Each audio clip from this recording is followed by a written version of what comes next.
Hi రైతన్నలు, నమస్కారాలు అందరికీ. అందరూ ఎలా ఉన్నారు? బాగున్నారా? సో మనం చాలా రోజుల తర్వాత అయితే ఒక వీడియో చేయడం జరుగుతుంది.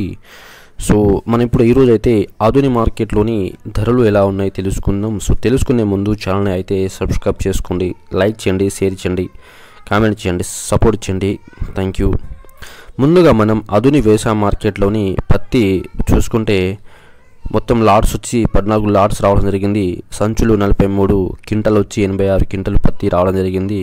ఇకపోతే కనిష్ట ధర చూసుకుంటే 5,616 రూపాయలు మరియు మధ్యస్థ ధర వచ్చి 7,891 రూపాయి. గరిష్ట క్వింటల్ పత్తి ధర చూసుకుంటే 8,151 రూపాయగా ఉన్నది ఆధుని వ్యవసాయ మార్కెట్లో. సో నెక్స్ట్ చూసుకుంటే వేరుశెనగలు చూసుకుంటే బ్యాగులు మొత్తం 10 రావడం జరిగింది, లాట్స్ 10 అండ్ క్వింటాల్ చూసుకుంటే 83 క్వింటాలు. మరి కనిష్ట వేరుశెనగ చూసుకుంటే 5,409 రూపాయలు మరియు మధ్యస్థ ధర వచ్చి వేరుశెనగలు 5,696 రూపాయలు. క్వింటల్ గరిష్టంగా చూసుకుంటే 6,466 రూపాయలుగా ఉన్నది.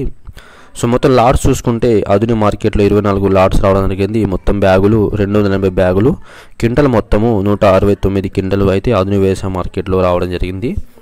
సో పత్తి పైన మరియు చాలా రకాల పప్పు దినుసులు, వరి మీద అయితే కేంద్ర ప్రభుత్వం అయితే పత్తి ధరలు పెరగడం జరిగింది. సో దాని గురించి ఒక వీడియో చేస్తాను. సో వీడియో మాత్రం లైక్ చేయండి, షేర్ చేయండి, కామెంట్